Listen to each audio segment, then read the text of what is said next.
Top 10 birds that look photoshopped. You've definitely heard that birds are related to dinosaurs like Tyrannosaurus rex and Velociraptor. You've probably also heard of Kirk Cameron's attempt to refute evolution by photoshopping a crocodile's head onto a duck's body, much to the amusement of the scientific community and the internet. But truth is stranger than fiction, and 65 million years of evolution produce more bizarre birds than photo editing software. Hello everyone, and welcome to a brand new video on the channel. Today we are going to talk about the top 10 birds that look photoshopped. Before we get started with the video, don't forget to smash the like button, share the video, and subscribe to the channel. Now let's get started. Number 10. Andean Cock-of-the-Rock. The Andean Cock-of-the-Rock has googly eyes that give it an endearingly spaced out appearance and is given the name Cock-of-the-Rock. It gives the appearance of having been the victim of the Photoshop bloat tool. Therefore, it is safe to say that it would be an excellent mascot for any new rock band. The female does not have quite as many vivid colors as the male, but she still has the same ridiculous facial pom-pom. In addition to this, she constructs her home out of mud and is responsible for the care of her children. Because he is the cock of the rock, the man is probably too preoccupied with head-banging during Metallica concerts to notice. Number 9. Resplendent Quetzal. In all honesty, the Quetzal looks less like Photoshop and more like a Christmas decoration, most precisely one of those styrofoam birds that you clip to the tree. In addition to that, it appears to be donning a bright red apron, and its hair is styled in such a way that it appears to have gotten its tail trapped in an electrical socket. It may come as a surprise, but the Quetzal is Guatemala's national bird, and its name does not come from the Quetzalcoatl. In fact, the Quetzalcoatl is named after this bird, which received its name from the Nahuatl word for large, brilliant tail feather. Number 8. White peacocks. Except for the fact that there really are such things as white peacocks. White peafowl, like white tigers, are a color variant, which means they are not real albinos and do not have winter coats, despite the fact that a white peacock appears to have a blizzard blowing out of its posterior end. White peafowl are a color variety. But despite the fact that these dudes look rather badass from afar, the closer you approach them, the more they resemble chickens. Number 7. Three-Wattled Bellbird. It reminds me of a baby bald eagle with a handlebar mustache. That creature ought to be known as the Chinese emperor bird, or much more impressive, the Zoid bird. Yes, I hereby decree that we get the ball rolling on a petition to rename that the Zoid bird. In all seriousness, the three-wattled bellbird lives off of the fruit and berries that it finds in its native region of Latin America. You have to seriously wonder how it manages to avoid devouring its own face at each and every meal. And you thought it was annoying when people told you to stop chewing your lip. A bird's taxidermy is considered poor quality when the wattles are left protruding in every direction, since the person who mounted it did not have a good grasp of the concept of gravity. As a result, the unfortunate bird ends up looking as though time stood still while it was being attacked by a massive spider, sometimes known as a facehugger. Number 6. Shoebill. What you'd believe to be monstrosities created by computer graphics, the real-life shoebill storks that George Lucas created for the next installment in the Star Wars film series are droids.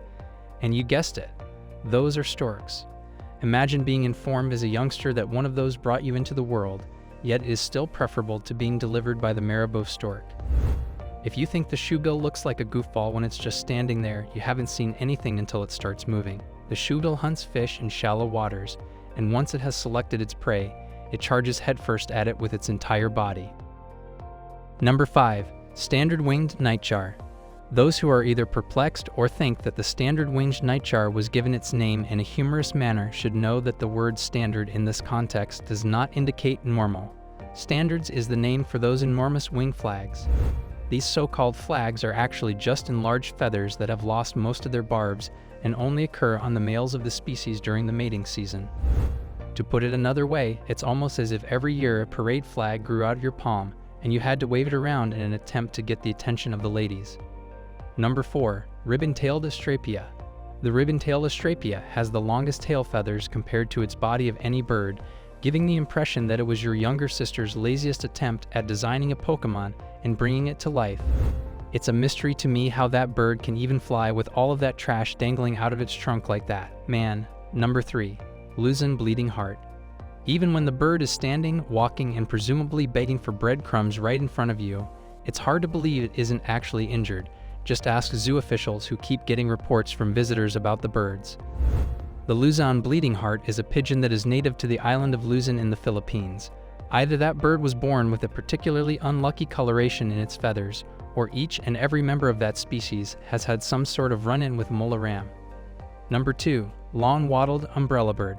The Long-Wattled Umbrellabird has a floppy head crest that gives it a share vibe, but the feathery tube running down from its chest is probably what you're more interested in seeing than its head crest. What exactly is the point of it, given that creeping the hell out of passing humans probably doesn't offer much of an evolutionary advantage?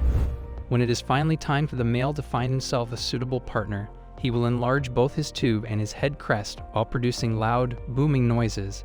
It makes me want to make a snide remark about how he is trying to get the attention of women by drawing attention to his dangling appendage, but I feel like that would be too obvious. Number 1. Cane of Saxony, bird of paradise. It's not the pieces of a plant that just so happen to align themselves precisely in this photo, rather it's a bird with enormous antennae. In addition to this, the bird's eyebrow contains specialized muscles that allow it to move the feathers around as it pleases. These antennae, like many of the other strange appendages on this list, are utilized in courtship displays.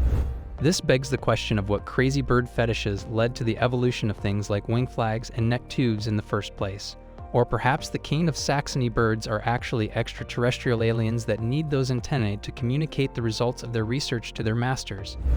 If this is the case, then they would be useless without them. The film The Birds, directed by Alfred Hitchcock, was actually a cautionary tale directed at the King of Saxony, as we now know thanks to this revelation. Despite the fact that she manages a website with the name CodyKitty.com and everything, Cody's true passion lies with feline companionship. Despite this, she continues to have a soft spot for birds. That's a wrap on the video. I hope you liked it. If you did, let me know by giving it a thumbs up, and do not forget to subscribe. Thanks for watching. See you next time.